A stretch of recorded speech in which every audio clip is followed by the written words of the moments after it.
Olá, muito prazer a todos. Eu sou a professora Viviane Góes.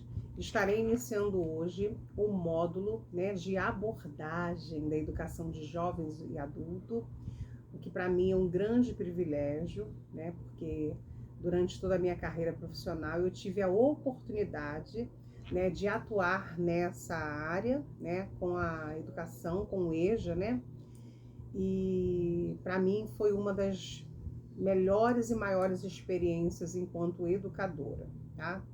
Eu sou pedagoga, psicopedagoga, sou professora de língua portuguesa também e as suas literaturas, tá? Eu acredito que vocês ainda não me conheçam, né? Eu já estou bastante tempo no curso, mas essa possibilidade remota hoje, nos aproximou, porque geralmente eu só consigo atuar nos turnos da noite, e talvez por esse motivo a gente não tenha se conhecido. Então, antes de mais nada, é um privilégio, é um prazer que a gente possa trocar, que a gente possa colocar as nossas experiências, porque nenhum conhecimento é pronto, e nós estamos aqui justamente com esse objetivo e finalidade, enquanto educadores, que possamos trocar. Isso é muito importante e é fundamental na nossa formação, tá? Então, daremos início hoje a esse módulo, Como eu já falei, é um módulo que eu sou encantada.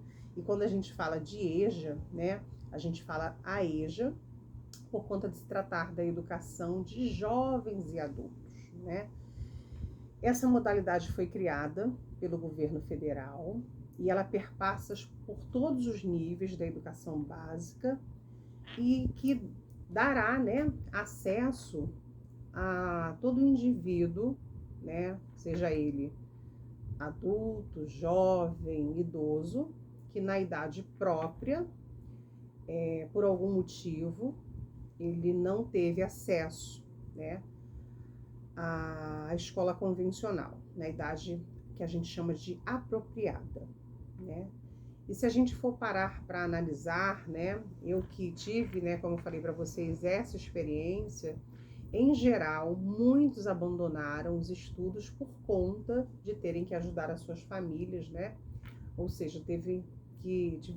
a sua maioria tiveram que trabalhar. E aí não teve a possibilidade, no momento oportuno, de estudar. Mas que, como a gente diz, que nunca é tarde, E eles resolvem retomar os seus estudos, justamente com o objetivo principal de qualificação para o mercado de trabalho. Então, um dos grandes influenciadores, quando a gente fala da questão da educação de jovens e adultos, foi Paulo Freire, tá? E quando a gente fala de Paulo Freire, ele criou uma metodologia própria, tá? Para que vários jovens e adultos de uma determinada comunidade fossem trabalhadores, tá? Fossem alfabetizados. Ele provou que era possível, alfabetizar. Ele usou um método próprio, vocês devem ter visto agora o módulo de alfabetização, o qual a gente falou sobre os métodos analíticos e sintéticos. Espero que vocês tenham visto. Quem não viu, tem aí, se inscreve no canal, tá? Assiste lá meus vídeos, são bem curtinhos, bem explicativos, Creio eu, me esforço para isso. Então, quem não assistiu, ainda não viu, assiste lá, já se inscreve aí no canal, dá força para a professora, viu? E aí ele observou que dentro de todos os métodos, o mais apropriado seria, primeiro, a escuta, Porque tudo parte do princípio de que é importante ressignificar algumas coisas. E quando a gente fala de jovens e adultos, obviamente, a gente está falando de pessoas que já vêm com seus anseios, com as suas frustrações, as suas limitações e as suas potencialidades, com toda uma história que muitas das vezes mais nos ensinam do que aprendem, Por isso que eu falo para vocês que é muito rico. Eu estou aqui com algumas fotos, depois eu vou mostrar, compartilhar com vocês. Gente, eu já fui magra um dia e morena, viu? Eu separei aqui agora. Falei, como é bom, né, a gente ter essas recordações. É uma pena que a gente não tá nesse momento em sala de aula, né, fisicamente falando. Olha que bonitinho. Gente, eu fui magra, viu? Dia dos professores, Viviane, tá vendo aí? Tem várias fotos aqui, é um projeto do Telecurso Segundo Grau, da qual eu fui selecionada na época, na faculdade, eu ainda fazia, né, cursava pedagogia, e a professora Juscelia, minha lindona, ela ainda é professora da faculdade a qual eu estudei, me selecionou para esse projeto lindo, ao qual acrescentou muito na minha carreira, na minha vida, na minha profissão, em tudo que eu sou hoje, né? Eu acho que eu aprendi muito mais com eles do que comigo. Mas voltando a falar aqui dessa questão, né, que no Brasil a gente teve essa influência aí do Paulo Freire, apesar dele citar aqui na apostila sobre o Anísio Alves, né, da Silva, que foi o pioneiro, né, porque ele trouxe uma proposta a qual ele implantou, na verdade, um curso rápido que chama aqui de preparatório para exame de madureza, mas que essa ideia ela foi ampliada, né, para o ensino geral de pessoas que tinham desistido do ensino regular, tá? Então, quando a gente fala de educação de jovens e adultos, a gente fala também, com o cunho de Paulo Freire, da questão da educação popular, né? E aí a gente precisa entender um pouquinho o que é isso. Eu até separei um livro aqui também para dividir com vocês. Eu tinha o livro do Paulo Freire que fala sobre a pedagogia do oprimido, né? E quando se fala isso, é necessário, a proposta é que ele nos traga a reflexão do nosso papel enquanto cidadão, do que nos leva a estar em determinada situação, em condição de sermos oprimidos, né, pelos opressores. Então, a educação de Paulo Freire ela tem um cunho assim, muito popular e muito pedagógico também, mas também muito político, porque faz com que o indivíduo, né, pense e repense sobre o seu papel na sociedade. E a alfabetização, ela abre horizontes, ela abre mundo, né? Porque quando a pessoa, não tão somente ela é alfabetizada, que é o fato de ler e escrever, mas quando ela, além disso, começa a fazer uso, né, social da sua leitura e da escrita, isso muda, né, a vida, muda a visão de mundo desse indivíduo, né? Então, Paulo Freire, ele traz isso na educação de jovens e adultos, refletir sobre essa opressão. Então, por isso que ele cita aqui a questão da educação popular, né? E o legal de falar também é que quando eles retomam aos estudos, né, o tempo é menor. E antigamente era chamado, não, no início de tudo, né, ele foi chamado, aí já foi chamada de Mobral. Já Vivi não é novinha, viu? Eu peguei um pouquinho do Mobral, viu? Enfim, antigamente a gente chamava de Mobral. Aí depois veio o supletivo, né? E hoje a gente fala de EJA, que é a Educação de Jovens e Adultos, né? E ele se propõe aí hoje, tanto de forma presencial, quanto de forma à distância também, que a gente chama de EAD, né? E o objetivo principal disso é justamente democratizar, né, como diz aqui na nossa apostila, o ensino da rede pública no Brasil. E anteriormente não era visto dessa forma, né? E hoje ela é subdividida, tá? Aí a gente subdivide o ensino fundamental, aqueles, né, na faixa etária chamada de jovens, né, de 15 anos, que não completaram o que a gente chama hoje de ensino fundamental, que é do 1º ao 9º ano, na idade própria, tá? Eles começam a repensar uma nova forma de aprender, tá? Até porque tudo parte do contexto cotidiano desse indivíduo, né? Então, tudo que a gente trabalha tem que estar muito alinhado àquilo que o indivíduo se propõe, né? Com relação à sua condição enquanto trabalhador, né? Enquanto cidadão. Então, a gente não pode começar uma alfabetização de jovens e adultos como a gente faz com as crianças, né?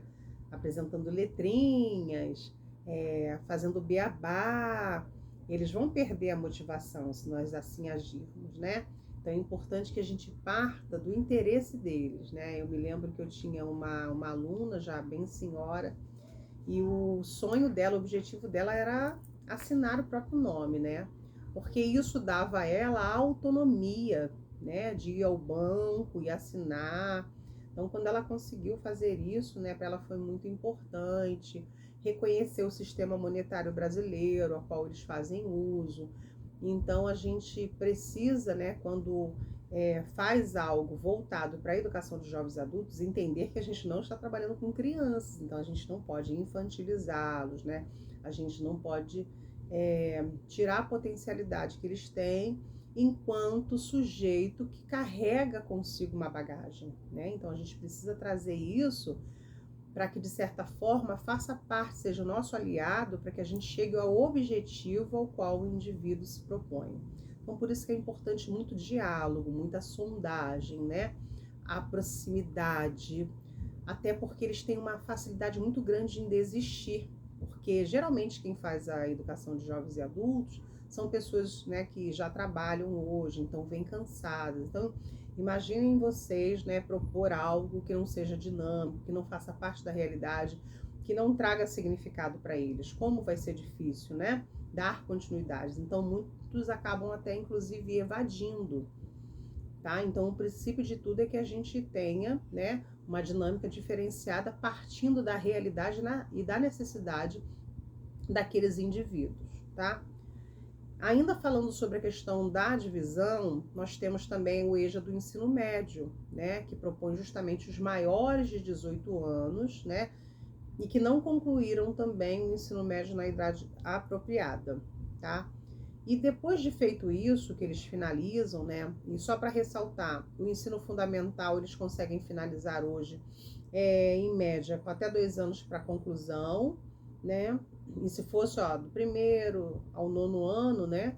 Olha quanto tempo eles teriam aí para se formar. Então é uma coisa mais reduzida, justamente para que eles tenham condições de dar continuidade aos seus estudos. E já no ensino médio, eles levam no mínimo 18 meses, tá?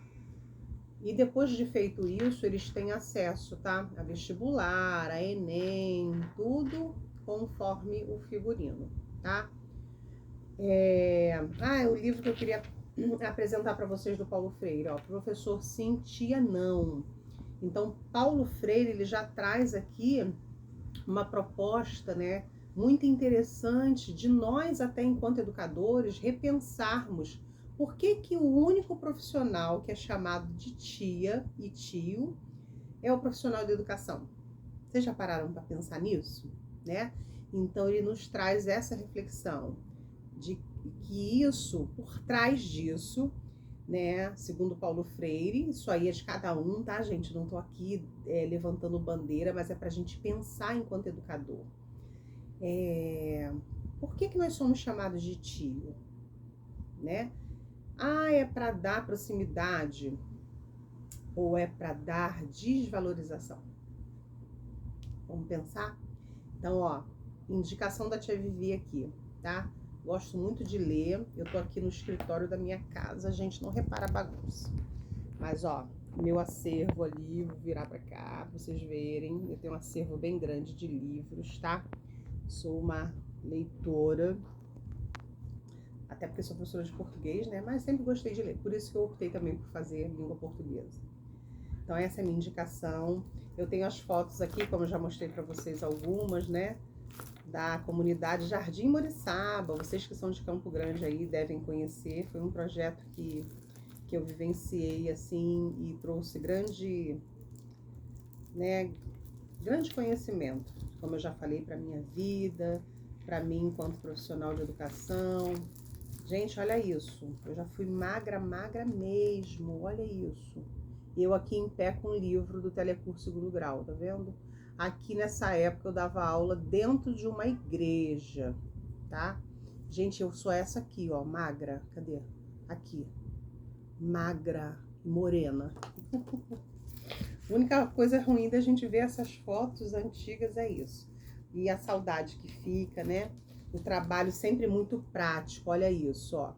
Esse aqui é o seu Raimundo, eu lembro dele como se fosse hoje. Olha, seu Raimundo, foi o trabalho de folclore que nós desenvolvemos, né? Tudo muito prático, tudo muito dinâmico, justamente para que eles tenham, né, essa questão, ó. Teve uma que se de bruxa, olha, gente, a outra de saci. Olha lá a esqueci o nome agora, Jesus. Esqueci o nome dela, Maria Bonita? Ai, não lembro agora.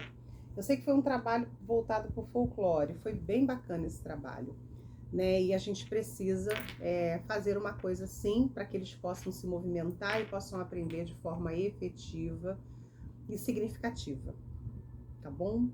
Eu vou parar por aqui esse vídeo, que a gente já tá em 15 minutos. Eita, eu falo a beça, viu? Participem. Registrem lá na plataforma as suas dúvidas. Quem acompanha no canal, que não é meu aluno, né? Mas acompanha com muito carinho aí minhas aulas, tá? Pode registrar também o seu comentário, a sua dúvida, que a gente pode estar aí trocando, tá bom? Até o próximo vídeo. Beijo!